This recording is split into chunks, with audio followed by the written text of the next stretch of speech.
하나님 아버지, 한 주간을 마무리하는 토요일 아침입니다.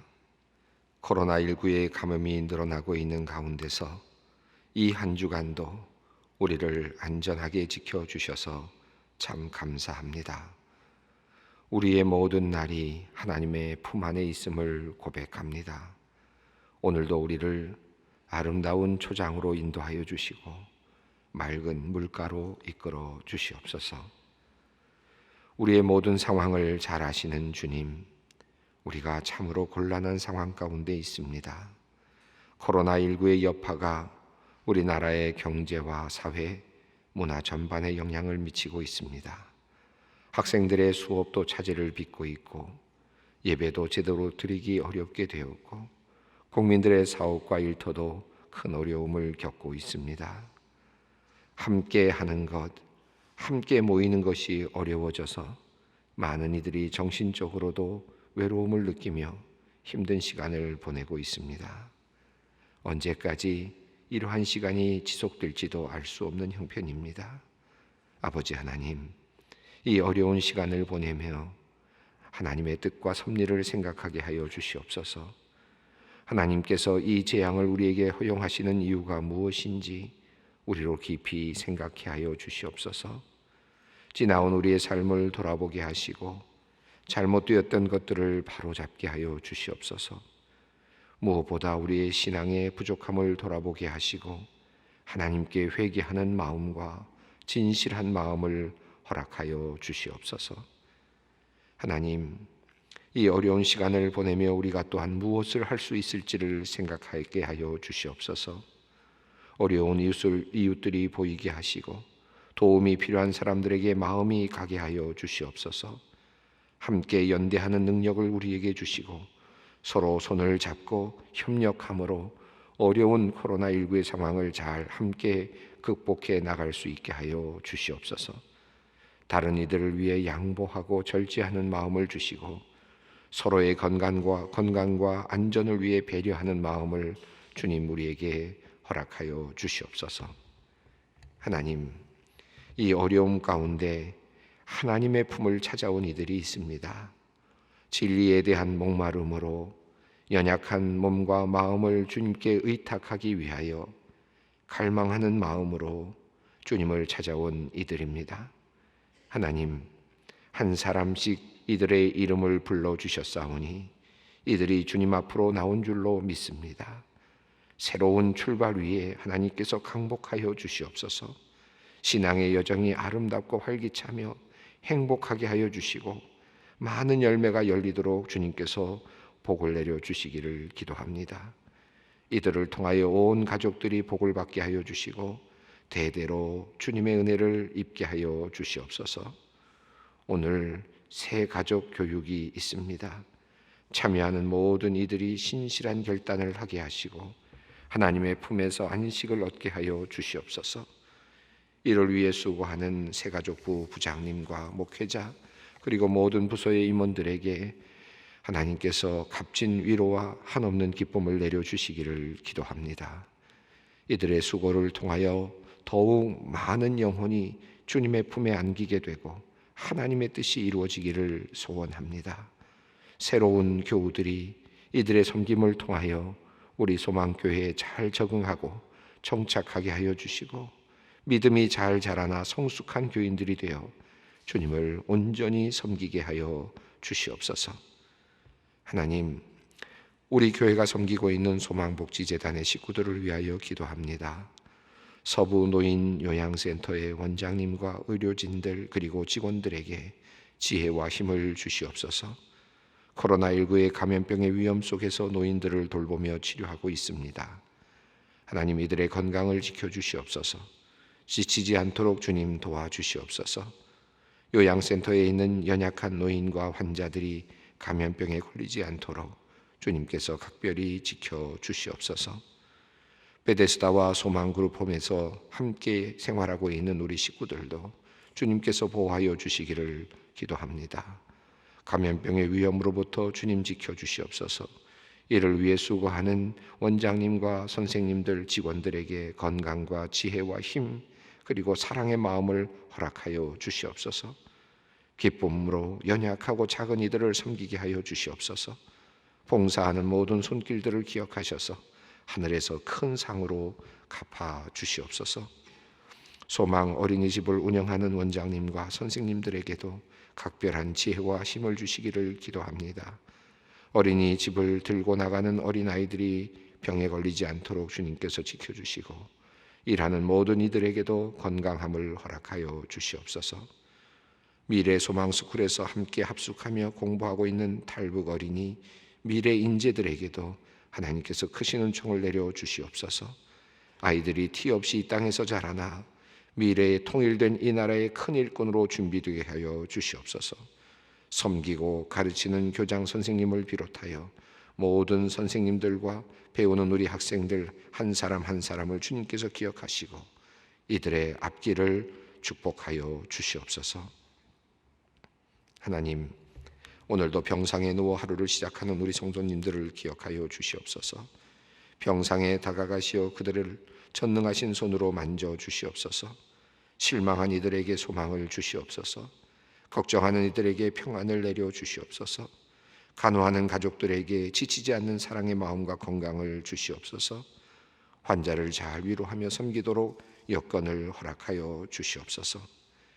하나님, 오늘도 주님께 이 나라와 이 영토 이 민족을 의탁합니다.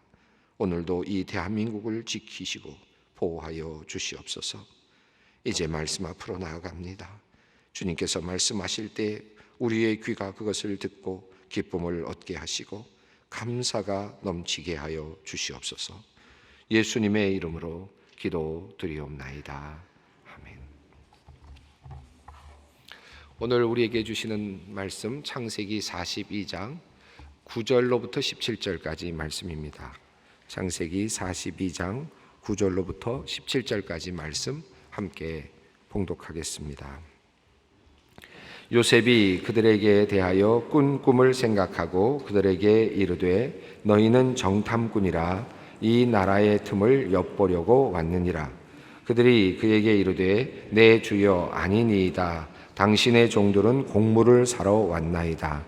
우리는 다 한 사람의 아들들로서 확실한 자들이니 당신의 종들은 정탐꾼이 아니니이다. 요셉이 그들에게 이르되 아니라 너희가 이 나라의 틈을 엿보러 왔느니라. 그들이 이르되 당신의 종 우리들은 12 형제로서 가나안 땅 한 사람의 아들들이라.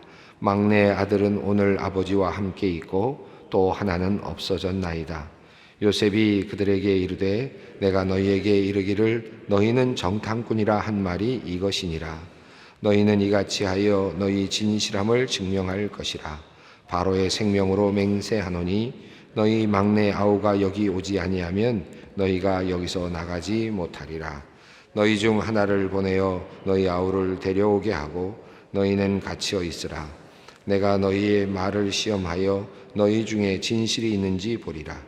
바로의 생명으로 맹세하노니 그러하지 아니하면 너희는 과연 정탐꾼이니라 하고 그들을 다 함께 3일을 가두었더라. 지금 요셉이 형들을 만나는 장면입니다. 앞서 읽었던 말씀을 보면 이제 요셉이 형들을 만났을 때 형들이 엎드려 절을 했다라는 표현이 나왔고요. 그리고 요셉이 형들을 알아보았으나 그러나 모른 채 했다라는 말이 7절과 8절에 2번 반복이 되었습니다. 형들을 알아보는 요셉 그리고 모른 채 하는 지금 요셉의 모습입니다. 아마 형들은 당연히 몰랐을 것입니다.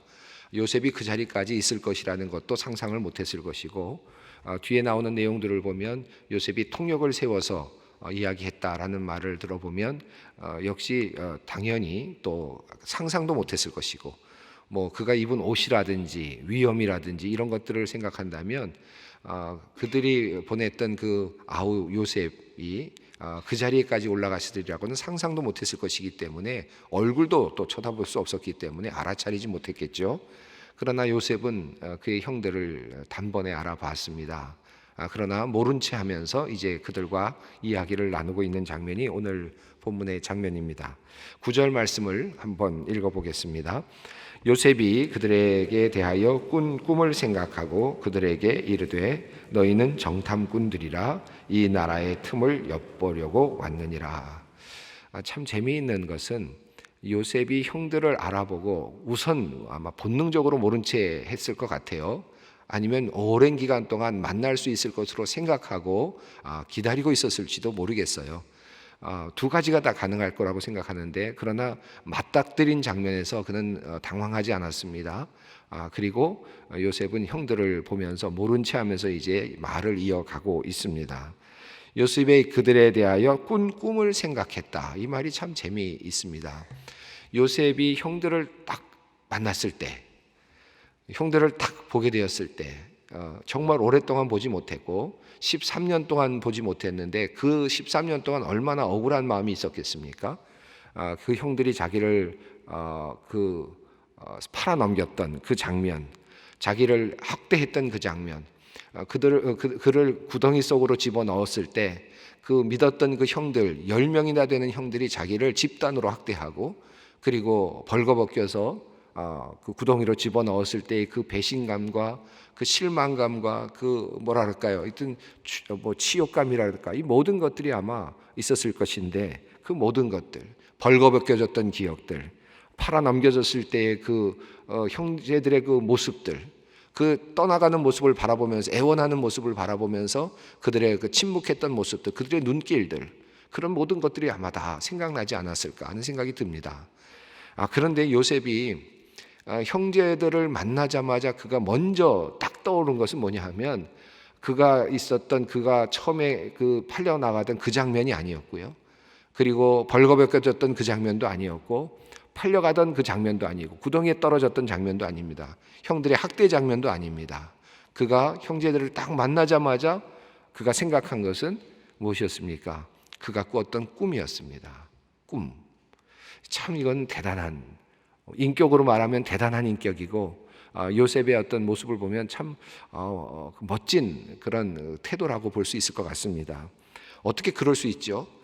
인간이라면 보자마자 욱하는 마음이 올라올 것 같은데, 그때 그 아픔이, 쓴뿌리가 먼저 올라와야 되지 않겠습니까? 쓴뿌리가 올라와야 되는데 쓴뿌리가 올라오지 않고 도리어 그 전에 있었던 꿈, 하나님께서 주셨던 그 꿈, 그것이 다시 생각나는 것입니다.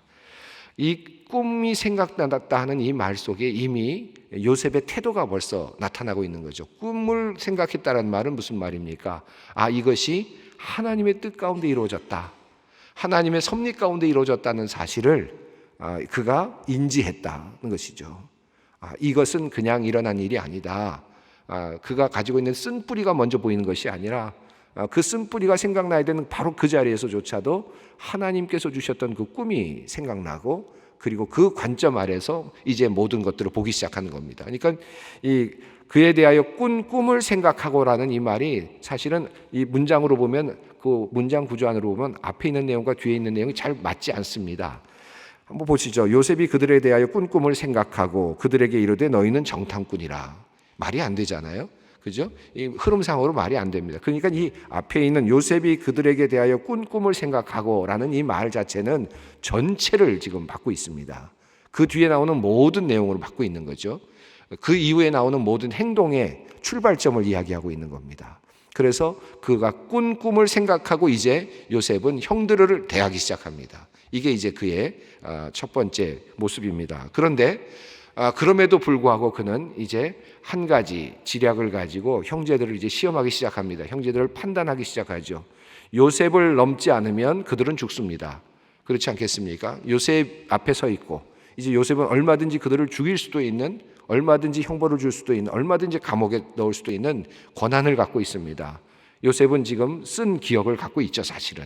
그러나 형제들이 지금 앞에 있습니다. 요셉을 넘어가지 않으면 안 되는데 요셉은 이제 너그러운 마음으로 지금 그들을 바라보고는 있습니다. 그러나 한 가지 넘어야 될 산이 있습니다. 그들이 과연 바뀌었는지, 그들이 과연 회개했는지, 그들이 요셉을 어떻게 지금 생각하고 있는지를 알고 싶은 겁니다. 이제 그것을 하나씩 알아가는 장면이 오늘부터 이어지는 요셉과 형제들의 만남에서에 나오는 이야기들입니다.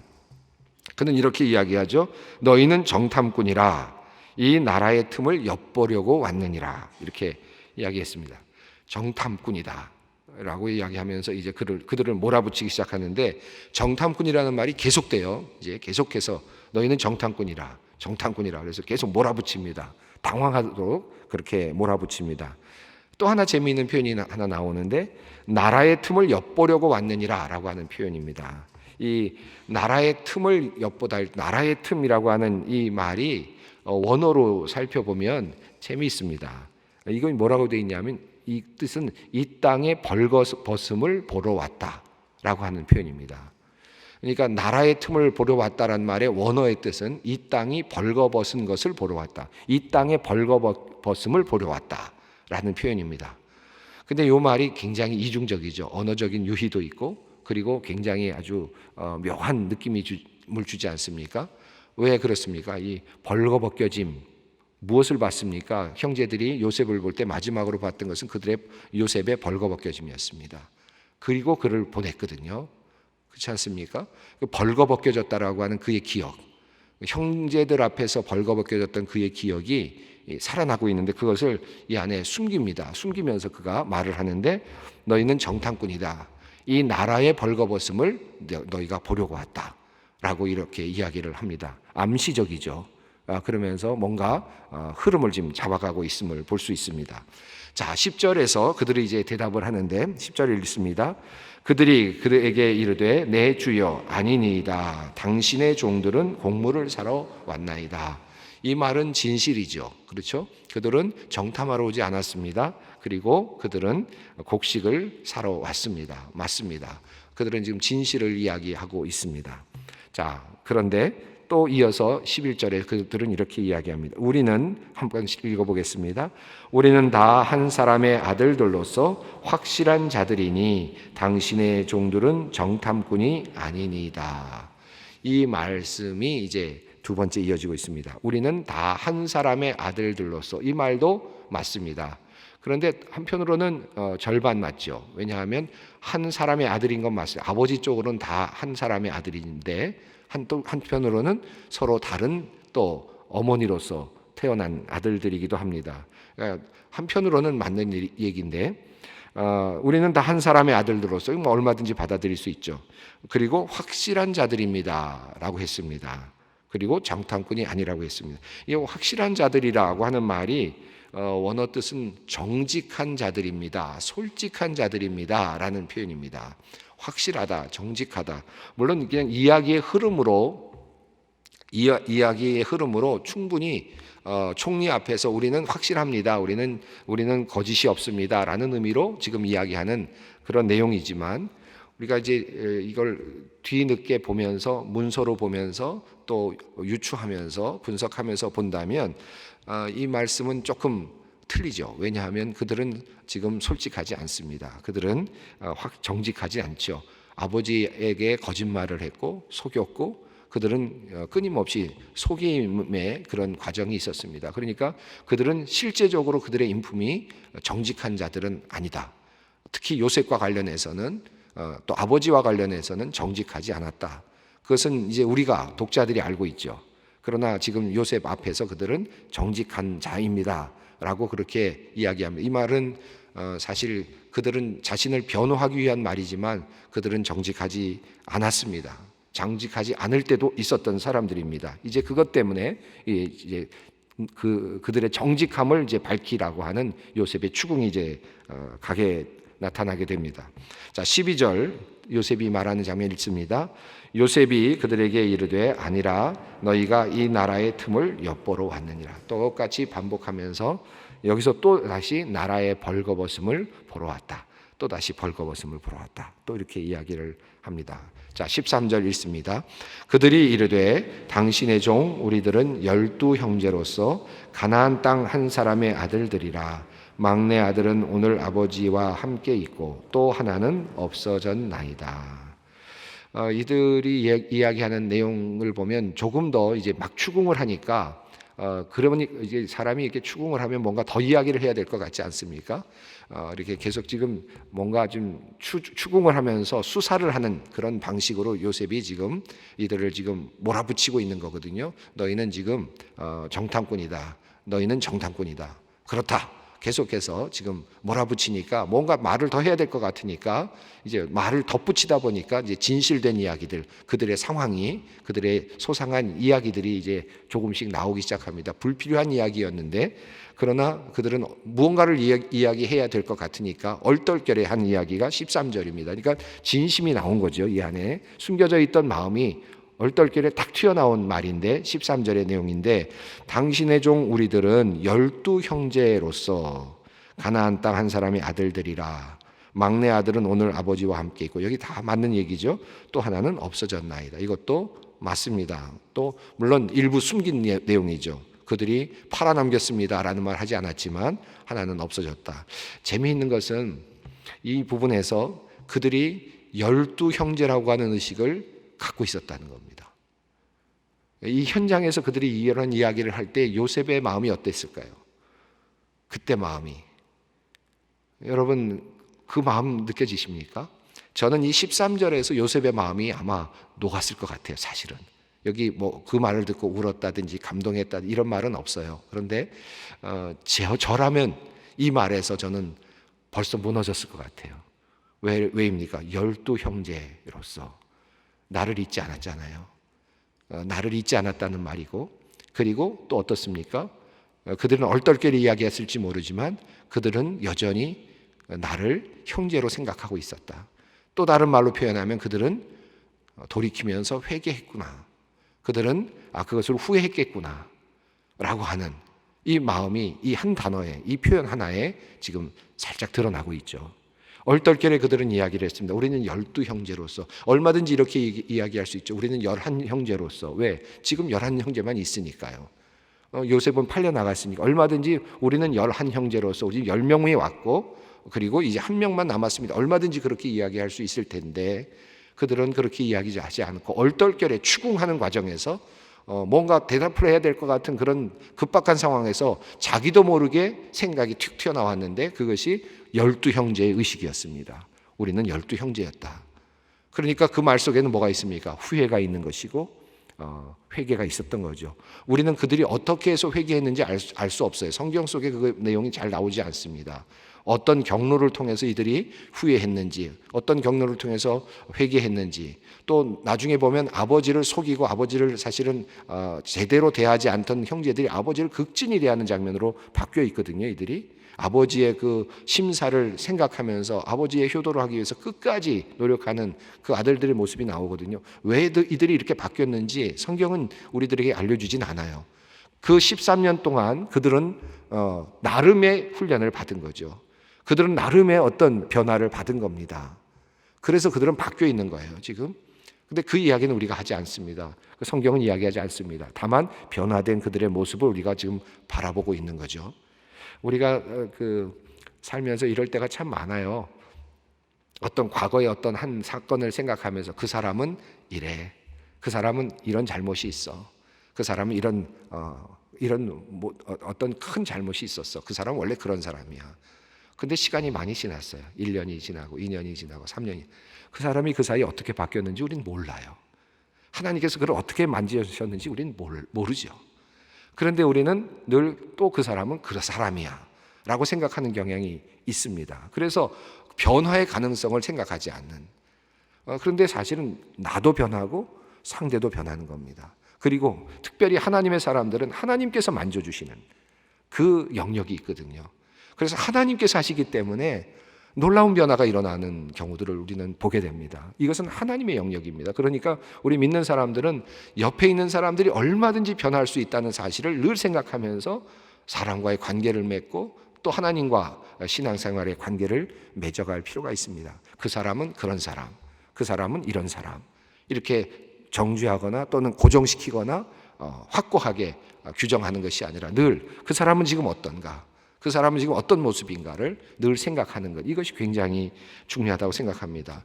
오늘 본문 속에서 12형제라는 이 말이 저는 굉장히 감동적입니다. 그들이 얼떨결에 뱉어낸 이 말 속에 그들은 후회하는 마음, 형제를 지금 생각하고 있는 요셉에 대한 아쉬움이 남겨져 있는 것입니다. 자, 14절 봅니다. 요셉이 그들에게 이르되 내가 너희에게 이르기를 너희는 정탐꾼이라 한 말이 이것이니라. 15절 읽습니다.